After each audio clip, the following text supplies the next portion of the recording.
Hello, नमस्कार। मैं आपका अपना अमित सर। आज आपको साइकोलॉजी का जो साइंटिस्ट थे, साइकोलॉजिकल जो साइंटिस्ट थे जीन पियाजे, उनकी आपको थोड़ी सी, बस थोड़ी सी उनकी नॉलेज देने वाला हूँ। एक्चुअली इन्होंने दिया था संज्ञानात्मक सिद्धांत, संज्ञानात्मक विकास, बुद्धि के विकास का सिद्धांत। तो मैंने जैसे कि एक स्टेटस पे भी लिखा था, व्हाट्सएप स्टेटस पे, कि जो प्याजे साहब थे वो बहुत ज़्यादा उड़ती हुई ऊंची चिड़िया थे। यानी इनकी सोच इतनी ज़्यादा थी कि आम लोग तो इसको सोच भी नहीं सकता। एक जीनियस जो व्यक्ति होता है ना, उन्हीं के माइंड में ये सब चीज़ें आती हैं। ये शायद इन्होंने आइंस्टीन ने भी कहा था, इनकी संज्ञानात्मक थ्योरी को देखकर उन्होंने कहा था कि ये कोई नॉर्मल व्यक्ति तो सोच ही नहीं सकता, एक जीनियस व्यक्ति ही कॉग्निटिव के बारे में सोच सकता है। तो इनकी थ्योरी के बारे में थोड़ा सा मैं न बताकर आपको ये बताना चाह रहा हूँ कि जो इन्होंने कॉग्निटिव वर्ड दिया है, कॉग्निटिव मीन्स होता है संज्ञानात्मक। कॉग्निटिव मीन्स क्या होता है? संज्ञानात्मक, यानी जो संग आया ज्ञान, आत्मा के साथ जो ज्ञान आता है बच्चे के, वो इससे प्रभावित है। ये मान लीजिए कॉग्निटिव यानी संज्ञानात्मक वर्ड्स इनसे पहले डिक्शनरी में मिलता ही नहीं था। जीन पियाजे साहब आए और इन्होंने कॉग्निटिव वर्ड को अपनी तरह से रिप्रेजेंट किया। एक्चुअली मैं इन सबको जो जीन पियाजे साहब है उनको मैं बताने वाला हूँ, पर मैं थोड़ा सा अपने जो मैं आपको संज्ञानात्मक बताने वाला हूँ वो आपको बताने जा रहा हूँ कि आखिर है क्या संज्ञानात्मक, इनकी सोच क्या थी, वो आपको पता होना चाहिए। न कि ये संज्ञानात्मक प्रिंसिपल क्या था। संज्ञानात्मक प्रिंसिपल आपको पता है, that is the divided in the 4 parts. ठीक है, नंबर वो मैं आपको सारा का सारा साइकोलॉजी की क्लास में फुल डिटेल्स आपको समझा दूंगा। ठीक है, शुरुआत होती है इनकी सोच से। एक्चुअली मैंने ये भी कहा था कि ये जो जीन पियाजे साहब हैं बहुत ही उड़ती हुई ऊंची चिड़िया हैं। आपको पता होना चाहिए, जब भी जो उड़ती हुई चिड़िया होती है तो उसके जो पर होते हैं वो खुले हुए होते हैं, तो उनको गिना नहीं जा सकता। ठीक है, जब वो बैठा हुआ होगा तभी तो आप उसको गिन सकते हैं, पैर उनके पंखों को। तो मैंने कहा था कि बहुत ऊंची चिड़िया थे और इनको मतलब इनको समझना ही बहुत बड़ी टेढ़ी खीर है। आम व्यक्ति जो साइकोलॉजी पढ़ाता है या जो साइकोलॉजिस्ट कहता है अपने आप को, वो इन सब चीज़ों को नहीं समझ सकता। Same process as the Jean पियाजे ने सोचा। जीन पियाजे ने कहा, पहले मैं आपको इंट्रोड्यूस करा रहा हूँ। एक्चुअली जीन पियाजे की जो सोच थी वो ये थी कि जब बच्चा माँ के गर्भ में फर्टिलाइज होता है, जब वो टेडपोल के आकार का होता है, तो सबसे पहले उसका माइंड, वैसे तो हार्ट होता है डेवलप, जो उसका माइंड है और ये जो स्पाइनल कॉर्ड है यानी जो सीएनएस बनता है वो डेवलप होता है। और ये जो आप एक देख रहे हैं टेडपोल की तरह, यही डेवलप होता है 1 से 6 हफ्ते तक, mind and the spinal cord. ठीक है, आपको मैं थोड़ी सी जानकारी दे देता हूँ बायोलॉजी की। एक्चुअली जो नर्व्स होती हैं हमारी, नर्व सेल्स, ठीक है, एक्चुअली पूरा बॉडी हमारा सेल से बना हुआ है और डिफरेंट टाइप की आपको सेल मिलेंगी, हर जगह अलग अलग तरीके की सेल होती हैं। ठीक है, तो जो हमारा माइंड होता है और जो हमारी जो रीढ़ की हड्डी होती है स्पाइनल कॉर्ड, ठीक है, वर्टिब्रेट नहीं जो आप उसको स्पाइनल कॉर्ड समझते हैं, वर्टिब्रेट तो वो अलग है। वर्टिब्रेट जो होती हैं वो 33 होती हैं, बट जैसे ही बच्चा जन्म ले लेता है तो वहाँ पर आपको यानी अडल्ट कोई भी अगर वर्ड्स लिखा गया उसमें वर्टिब्रेट यानी कशेरू की कितनी होती हैं, तो उसमें 26 होती हैं। कितनी होती हैं? 26 होती हैं। ठीक है, वैसे नॉर्मली कितनी होती हैं? 33 होती हैं। क्यों? क्योंकि जो मैं अभी उसको पूरा डिफाइन करने वाला हूँ कहाँ से जो हमारी जो नितंब से लेकर जो नीचे तक जो हमारी नितंब वाली जो बोन होती है उसको बोलते हैं हम श्रोड़ी। जो श्रोड़ी मेखला होती है, जो नितंब वाली बोन होती है, उसको जो त्रिकोणी त्रिकोणी जो बोन जोड़ती है, इसकी जो त्रिकोणी यहाँ पे बोन होती है, मैं इसको बना नहीं पाया। त्रिकोणी जो बोन होती है इसको मैंने शायद यहाँ पे कर रखा है, मैंने कर रखा है सैक्रम। सैक्रम बोन से जो हमारा नितंब वाला बोन जो होता है वो एक अंगूठी के आकार का बनाता है। वही यहाँ पर आपका ये जो बोन होती हैं S1 से S5, ये जब बच्चा माँ के गर्भ में होता है तभी ये फ्यूज हो जाती हैं और ये एक बोन मतलब चिपक जाती हैं। कुल मिला के फ्यूज का मतलब क्या है? चिपकना। जब ये चिपक जाती हैं और C1 से C4 जो कॉक्सिक्स यानी टेबलॉन जो होती हैं इसके नीचे, वो भी एक ही कहलाती है। ये 4 होती हैं और ये 5 होती हैं, ये एक हो जाती है, ये एक हो जाती है जब बच्चा जन्म ले लेता है उसके बाद में। और यहाँ पे जो वर्टिब्रा की बात कर रहा हूँ मैं, और यहाँ से C1 से C5 जिसको सर्वाइकल बोन बोलते हैं, यानी ग्रीवा वाली बोन। ये ग्रीवा वाली बोन गर्दन को इधर उधर करना, मोड़ना, इधर उधर 4 डायरेक्शन में जो दिखाता है वो कौन दिखाता है? सर्वाइकल बोन दिखाती हैं, हमें हेल्प करती हैं। फिर आती हैं आपकी इसको बोलते हैं थोरेसिक बोन। ठीक है, थोरेसिक बोन होती है ग्रीवा बोन के नीचे जस्ट चिपकी हुई होती हैं। ये होती हैं आपकी T1 से T5। ठीक है, और फिर आती है आपकी लंबर बोन्स, ये होती हैं L1 से L5। तो कितना हो गया? 7 7 और 12 कितना हो गया? 19 19 और 5 कितना हो गया? 24 24 और 5 कितना हो गया?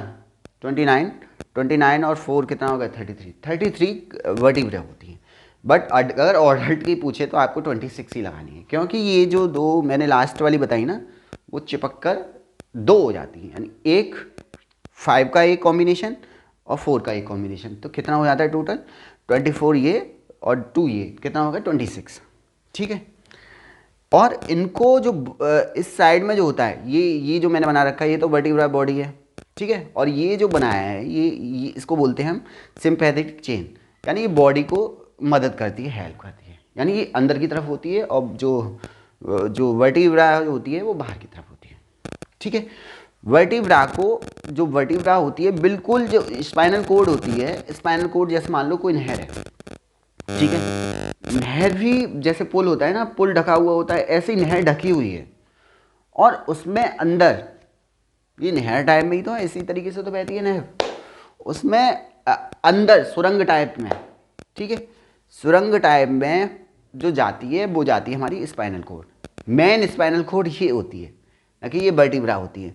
वर्टिब्रा जो होती हैं ये जो कसेर जो गिट्टी बोलते हैं, वो जो 33 होती हैं वो हमारी स्पाइनल बोर्ड नहीं होती, स्पाइनल कोड नहीं होती, वो हमारी होती हैं क्या होती हैं? वर्टिब्रा बोन होती हैं। ठीक है, अब अच्छा सर, ये इसको सिर्फ मदद करती हैं कि हमारी ये सेफ रहे स्पाइनल कोड। ठीक है, अब मैं बात करता हूँ किसकी। सबसे पहले मैं बात कर रहा था, हाँ, जब बच्चा जो होता है, बच्चा जब भ्रूण में पनपता है 1 से 6 हफ्ते तक, तो टेडपोल जो होता है ना वो नर्व्स होती है। साइंटिस्टों ने माना है कि सबसे पहले बच्चे की नर्व्स डेवलप होती है, और जो नर्व्स डेवलप होती है तो नर्व्स इस तरीके से डेवलप नहीं होती हैं।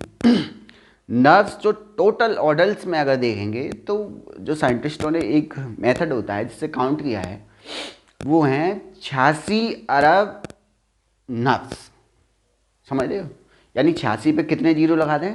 9 जीरो लगा दें तो आपको नर्व्स मिल जाएंगी, यानी 86 बिलियन नर्व्स, यानी इतनी है नर्व्स, इतनी छोटी छोटी सेल्स हैं।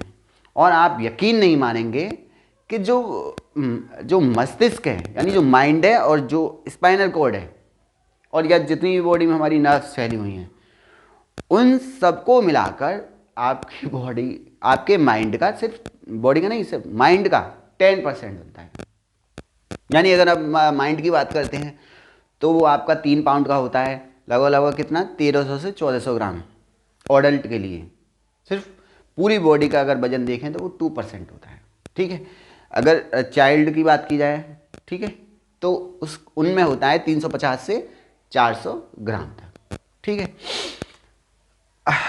अभी मैं जो सब कुछ बताने वाला हूँ, मैं अपनी बात पर नहीं आ पा रहा। बात ये थी कि जो हमारा जो टेडपोल होता है वो नर्व्स होती है। पहले मैं नर्व्स या न्यूरॉन्स जो न्यूरॉन्स होती है ना, उसी को ही हम नर्व सेल कहते हैं। ठीक है, पहली बात तो ये ध्यान रख लेना। अब जो हमारी जो नर्व सेल है वो हमारी कुछ इस तरीके के आकार की होती है। ठीक है, लंबी होती है। पूरी बॉडी में अगर सबसे ज़्यादा लंबी कोई सेल है तो वो हमारी नर्व सेल होती है। ठीक है, और सबसे छोटी स्पर्म सेल होती है और सबसे बड़ी ओवम होती है। बड़ी की बात करें तो ओवम, और लंबी की बात करें तो कौन होती है? नर्व सेल होती है। ये मैंने आपके बना रखा है फिगर। और स्पर्म होती है क्या? वो सबसे छोटी होती है। ठीक है, पूरी बॉडी में अगर कोई सेल पूछ ले तो। अब बात आती है इसकी, जो नर्व सेल होता है। नर्व सेल जो बना होता है वो आपका 3 पार्ट में बना होता है। एक तो इसमें सेल बॉडी होती है, ठीक है, जिसको आपका डेंड्राइट घेरा हुआ रहता है। ठीक है, और इसके बाद में इसमें पूंछ नुमा होती है, इसको हम एक्सन बोलते हैं, एक्जोन। और एक्जोन जो होता है, इसके बाद में टर्मिनल्स होते हैं, वो एक्जोन टर्मिनल्स कहलाते हैं। ठीक है, मैं इनकी सारी की जो डिटेल है वो मैं आपको बायोलॉजी के लेक्चर में दूंगा। फिलहाल मैं आपको ये बताने वाला हूँ कि जो 86 अरब नर्व्स होती हैं, ठीक है, जो 86 अरब नर्व सेल होती हैं, वो जब बच्चा डेवलप होता है ना, तो उसमें पर मिनट 2.5 लाख नर्व्स जो है उसको चारों तरफ से घेरती हैं। किसको? जो उसका जो भ्रूण होता है, फर्टिलाइज होता है ना, उसका जो भ्रूण होता है, जाइगोट होता है, उसको चारों तरफ से घेरती हैं। ठीक है, क्या? कितनी? 2.5 लाख पर मिनट, इतनी नर्व्स बनती है। समझ रहे हैं? और हर एक नर्व्स को लगभग 1000 यानी 1000 नर्व्स सिग्नल देने के लिए तैयार रहती है। समझ लो, एक अगर नर्व्स है तो इसके चारों तरफ कितनी नर्व्स होंगी? 1000। इसको घेरे कितनी रहेंगी? 1000 नर्व्स चारों तरफ से इसको घेरे हुए होंगी। ठीक है, तो कुल मिला के ये मैं बताने वाला था कि जो जीन पियाजे साहब थे वो साइकोलॉजिस्ट तो थे ही, ठीक है, उसके साथ साथ ये थे जेनेटिक स्टेमोलॉजी के विशेषज्ञ, जिसको बोलते हैं हम आनुवांशिक। ठीक है, आनुवांशिक ज्ञान मीमांसा। ठीक है, और इन्होंने जो रिसर्च किया था वो जूलॉजी में किया था, मोलस्का पे किया था इन्होंने रिसर्च। और 10 साल की एज में इन्होंने जो गौरैया था उस पे एक रिसर्च पत्रिका में दिया था, जो इनका प्रकाशित हुआ था। बहुत ही ब्रिलियंट थे। और बात कर रहा हूँ मैं इन्हीं की, तो इनका जो जन्म था वो 9 अगस्त 1896 यानी 1896 में हुआ था। और इनकी मृत्यु स्विट्जरलैंड में हुआ था जन्म इनका, और इनकी मृत्यु स्विट्जरलैंड के जिनेवा में ये हुई थी आपकी 16 सितंबर 1980 में हुई थी इनकी मृत्यु। ठीक है, लगभग 85 साल ये जिए थे अपनी। और इन्होंने एक जेनेटिक स्टेमोलॉजी का जो इंटरनेशनल रिसर्च सेंटर भी जिनेवा में इन्होंने लिखा था, उसको चलाया भी था। और अब बात करता हूँ मैं एक्चुअली किसकी बात करने आ रहा था। मैं ये करने आ रहा था, इनकी जो बुद्धि थी वो ये सोच रही थी कि जो नर्व्स बनते हैं हमारे, एक्चुअली आप भी सोच सकते हैं, आपको बताया भी गया होगा जब बायोलॉजी की क्लास चलती है तो उसमें, कि अगर मैं बोल पा रहा हूँ तो मैं नर्व्स की वजह से, अगर मैं कैमरे की तरफ देख रहा हूँ तो नर्व्स की वजह से, अगर मेरा ये हाथ चल रहा है तो भी नर्व्स की वजह से, ये जो मैं यहाँ खड़ा हूँ वो भी नर्व्स की वजह से। यानी जितना भी टोटल प्रोसेस है वो सारा का सारा कंट्रोल बाय द माइंड से कंट्रोल होता है। और माइंड किसका बना होता है? मैंने आपसे कहा ना, माइंड जो बना होता है आपका पूरा का पूरा किससे बना होता है? नर्व सेल से, जिसको हम न्यूरॉन कहते हैं। ठीक है, माइंड बना होता है आपका एक CNS और एक PNS से। CNS में जो आता है आपका, इसमें माइंड आता है और क्या आता है आपका, स्पाइनल कॉर्ड होता है। जो दोनों जुड़े हुए होते हैं, जो हमारी रीढ़ की हड्डी में से जो आपको वर्टिब्रेट बता रहा हूँ मैं, उसमें होकर ये सुरंग जो गहरी होती है उसी में होकर ये स्पाइनल कॉर्ड जाता है। ठीक है। और PNS क्या होता है, PNS जो है स्पाइनल कॉर्ड से ही जो डिस्क होती है ना, यहाँ ये डिस्क जुड़ा होता है, जो वर्टिब्रा है ना, वो एक जो है जिसको मेम्ब्रेन बोलते हैं, मेम्ब्रेन डिस्क के द्वारा जुड़ा होते हैं आपस में। 33 डिस्क हो जाएंगे और 33 ही क्या हो जाएंगे, वर्टिब्रा हो जाएंगे, उनके बीच में होता है। ठीक है। और नर्व्स निकली होती हैं इसी से, स्पाइनल कॉर्ड से। ठीक है। जो स्पाइनल कॉर्ड होता है उसके अंदर भी होती हैं नर्व्स, कुछ बाहर भी होती हैं अटैचमेंट। ठीक है। तो कुछ अंदर होती हैं, जैसे कि मान लो मेरी यहाँ तक बॉडी है, मान लो यहाँ तक बॉडी है मेरी। ठीक है। तो मेरी यहाँ तक की नर्व्स काम करेंगी नहीं करेंगी? हाथ का चलना, मोशन करना या मोड़ना, है ना, या पानी के ये शीशी उठाना, इसकी इंक की, तो ये सब कौन करा रहा है? ये मेरा माइंड करा रहा है।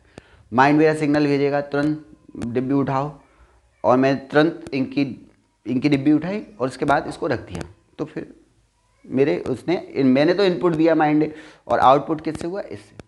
ठीक है, हाथ से। तो ये जो होती है स्पाइनल कॉर्ड, ऊपर मोटी, ठीक है, फिर पतली पतली पतली होती जाती है। क्यों? क्योंकि यहाँ पे जितनी भी स्पाइनल कॉर्ड है, जो इसकी जो नर्व्स होती हैं वो यहाँ पे निकलती जाएंगी।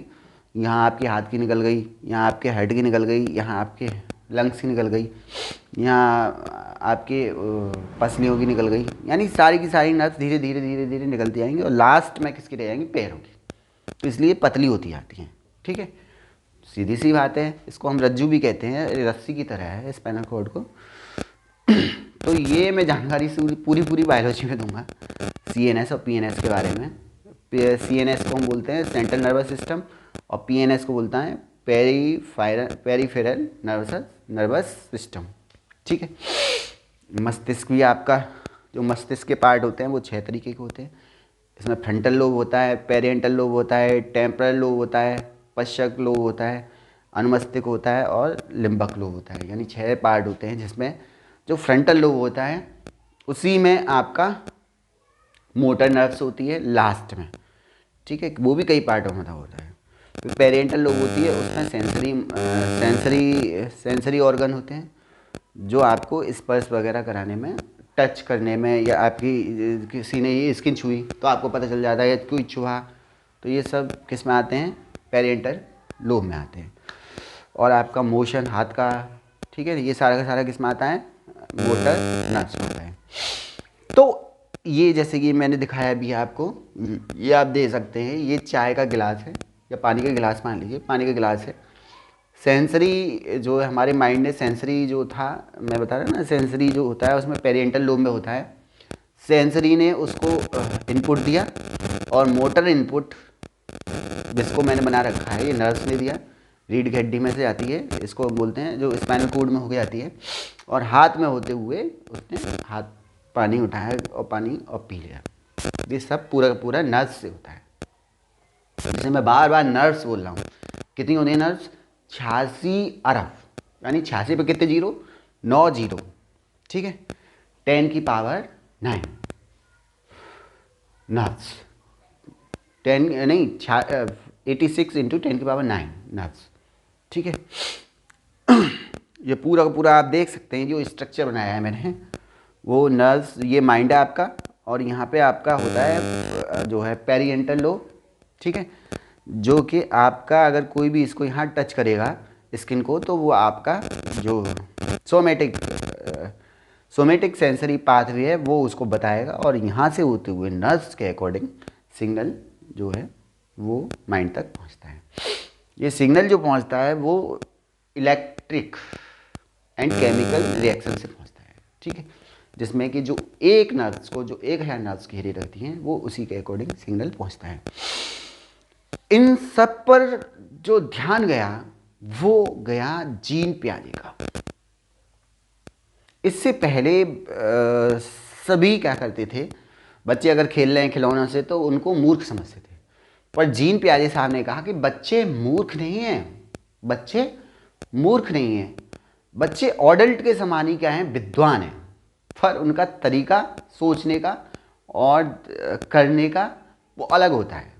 वो पहले अपनी स्कीमा को डेवलप करते हैं, ठीक है। जैसे कि मान लो उन्होंने कार ली, तो छोटी छोटी कार को घुमाते हैं, वो देखा है तुमने, बच्चे कार खरीद लेते हैं, ट्रक खरीद लेते हैं, तो वो स्कीमा बन जाता है उनका। फिर वो जब बड़ा देखते हैं कार या ट्रक, तो वो उनके दिमाग में वही आता है जो उन्होंने बचपन में देखा था या मतलब उस टाइम खेला है उससे, ठीक है। या फिर कोई छोटा बच्चा है, जैसे 0 से 2 साल का, जन्म से 2 साल तक, 1 महीने का बच्चा है, तो वो तुरंत, जैसे आपकी जो बोतल होती है उसकी निप्पल हो, या माँ का दूध होता है उसकी निप्पल हो, तुरंत उसकी तरफ क्या करेगा, अपना सिर को घुमा देता है, ठीक है ना। ये सब किससे होता है, सेंसरी यानी नर्व से होता है पूरा का पूरा, समझ रहे हो। तो ये नर्व से ही होगा पूरा का पूरा। इसमें क्या था कि ये नर्व से होने वाला था, तो मम्मी आ गई थी इसमें थोड़ा सा, माँ को बताया कि तो माँ कहती है कि ये क्यों बना रहा है, टाइम खराब कर रहा है, तो जानता कुछ है नहीं, खाने का टाइम खराब करता है और फिर इसको बिगाड़ देता है। तो मैं बताता नहीं हूँ माँ, है ना, उसके लिए सॉरी। तो इन सब पर जो ध्यान गया, मैं अभी पहले जीन प्याजे की बात कर रहा हूँ, तो जीन प्याजे साहब जो थे, जीन प्याजे ने इन सब पे ध्यान दिया, जीन प्याजे ने, और जीन प्याजे ने कहा, रिसर्च भी किया कि जो भी बच्चा करता है 14 से 15 साल तक, वो उसके सारा का सारा वो मेंटली यानी जो नर्व्स हैं वो करवाती हैं उसको। उसी को इन्होंने नाम दिया संज्ञानात्मक। इसी को क्या कहा, कॉग्निटिव। कॉग्निटिव वर्ड एक डेवलप किया। उन्होंने कहा कि जो बच्चे हैं वो मूर्ख नहीं होते हैं, वो भी अडल्ट की तरह क्या होते हैं, विद्वान होते हैं, और वो जो कर रहे हैं वो स्टेज वाइज करते जाते हैं। उन्होंने बुद्धि पर ही रिसर्च करके बच्चों की रिसर्च किया था, उनमें उन्होंने शामिल किया, वो मैं अभी बताने वाला हूँ। इसमें सबसे पहले अगर बात करूँ मैं, तो नर्व्स जो होती हैं, उन्होंने कहा कि ठीक है, अगर ऐसी बात है कि बच्चे मेंटली कर रहे हैं, तो फिर हम वो जो बड़े हो जाते हैं तो फिर वो नर्व्स कहाँ चली जाती हैं। तो जब उन्होंने कहा कि ये जो नर्व्स हैं वो सारी की सारी जो बच्चों में जो नर्व्स होती हैं वो डेड हो जाती हैं, और उनकी जगह नई नर्व्स आ जाती हैं, जो आप खेल खिलौनों से, गुड्डा गुड़ियों से खेलना छोड़ देते हैं। वो उनका जीन प्याजे की सोच थी। ये थी कॉग्निटिव, ये था संज्ञानात्मक। समझे कुछ। जीन प्याजे की अगर बात करूं मैं, इसको सब कुछ बता दूंगा। यही नर्व्स पे यानी तंत्र का पूरा इन्होंने तंत्र पे पूरा का पूरा, यानी तंत्र को बोलते हैं हम, नर्वस सिस्टम पे पूरा का पूरा इन्होंने बात की है इसी पे, कि बच्चे जो है बुद्धि के अकॉर्डिंग काम करते हैं, यानी वो भी बुद्धिमान होते हैं, ठीक है, वो मूर्ख नहीं होते। इनकी जीन प्याजे की थोड़ी सी बात कर ले रहे हैं। जब ये 9 अगस्त 1896 में जन्म लिया, तो इसके बाद में, जन्म लेने के बाद में इन्होंने 10 साल के थे तो इन्होंने एक गौरैया होती है, गौरैया रिसर्च पेपर भी इन्होंने अपना पत्रिका में एक दिया था। इसके बाद में इन्होंने पीएचडी की जूलॉजी में, और ये जीन स्टेमोलॉजी के विशेषज्ञ थे, ठीक है। तो ये सिगमंड फ्राइड से बहुत ज़्यादा वो थे, मतलब इसको बोलते हैं हम बहुत ज़्यादा उत्सुक थे उनसे मिलने के लिए। तो ये बर्न चले गए। वहाँ इनकी मुलाकात सिगमंड फ्राइड से तो हुई नहीं। सिगमंड फ्राइड ने, आपको पता है, मनोविश्लेषणात्मक सिद्धांत दिया है। सिगमंड फ्राइड से तो इनकी मुलाकात हुई नहीं। उनका जो साथी था एक कार्ल जंग, उससे इनकी मुलाकात होती है। कार्ल जंग भी साइकोलॉजिकल बहुत साइंटिस्ट है, बहुत बड़ा, ठीक है। इसके बाद में काल जंग के बाद में इनकी और वहीं रहते हैं सिचुएशन के बर्न में, तो इनकी मुलाकात होती है। जो बुद्धि का रिसर्च कर रहे थे उस टाइम वो थे साइमन और बिने, टर्मन बिने दोनों। तो इनकी जो साइमन से मुलाकात होती है, सबसे पहले साइमन बिने के पास ले जाते हैं और बिने दोनों इनको बच्चों की जानकारी जुटाने के लिए इनको कुछ रिसर्च दे देते हैं। उसी में ये सीखते हैं कि आखिर बच्चा मूर्ख नहीं होता, बुद्धिशाली होता है। इससे पहले तो ये मान लीजिए कि कोई भी जो है सारा का सारा व्यवहार पे व्यवहारवादी पूरा का पूरा हावी था। जीन पियाजे आए तो संज्ञानात्मक यानी बुद्धि को विकासात्मक इन्होंने किया। अब जैसे ही आए इसके बाद में इन्होंने अपना मेंटली जो पूरा रिसर्च किया, इन्होंने प्रैक्टिकल जो किया, अपने जो इनका भतीजा होता है जेरार्ड को इन्होंने देखा। जब ये एनालिसिस कर रहे थे बुद्धि का, अपना ये संज्ञानात्मक सिद्धांत का, तो इनका भतीजा होता है जेरार्ड। तो उसकी जो छोटा ही होता है, बच्चा होता है, तो उसकी बॉल जो है सोफ़ा के नीचे ली जाती है। तो जो बॉल जो सोफ़ा के नीचे जाती है ना, जिस तरफ से जाती है वो उधर से देखता है। जबकि अडल्ट की जो सोच होती है वो ये होती है कि वो जिधर से निकलेगी वो उधर देखेगा, है ना। पर ये बच्चा क्या कर रहा था, जिधर से गई थी उधर से देगा। ये इन्होंने कहा कि बच्चे मूर्ख नहीं हैं, ये पूरा का पूरा इनका जो संज्ञानात्मक सिद्धांत है कॉग्निटिव, वो इसी पे डिपेंड है। इन्होंने फिर इनकी बेटी होती है जैकलिन, उसको भी इन्होंने एनालिसिस किया पूरा, और तब जाके इन्होंने या आपने जीन पियाजे साहब ने कॉग्निटिव वर्ड निकाला और उसको कहा कि बच्चे समझदार होते हैं, ठीक है, बच्चे मूर्ख नहीं होते हैं, बच्चों में सेंसरी जो ऑर्गन है वो होते हैं, ठीक है, जिसकी सहायता से बच्चे बुद्धि को यूज करते हैं, ठीक है। इसको हम बोलते हैं मेंटली डेवलपमेंट, धीरे धीरे होता है। इन्होंने 4 स्टेज बताई थी। इन्होंने कहा था नंबर फर्स्ट स्टेज को कहा था इन्होंने सेंसोरी मोटर स्टेज, जो जन्म से 2 साल तक रहती है। दूसरी स्टेज बनाई थी इन्होंने प्री ऑपरेशनल स्टेज, जो 2 से 7 साल तक रहती है। और तीसरी स्टेज बनाई थी इन्होंने कॉन्क्रीट ऑपरेशनल स्टेज, जो 7 से 11 साल तक होती है। और चौथी इन्होंने बताई थी फॉर्मल ऑपरेशन स्टेज, जो 11 से लेकर 14 या 15 साल तक होती है। ये पूरी की पूरी डिटेल मैं आपको जब भी आप इसको देखने के बाद मेरे को टाइम मिलेगा, मैं तुरंत या कुछ टाइम बाद आपको कॉग्निटिव पे पूरा का पूरा इनका जो कॉग्निटिव जो प्रिंसिपल था वो आपको पूरा का पूरा बिल्कुल इजीली डिफाइन कर दूंगा।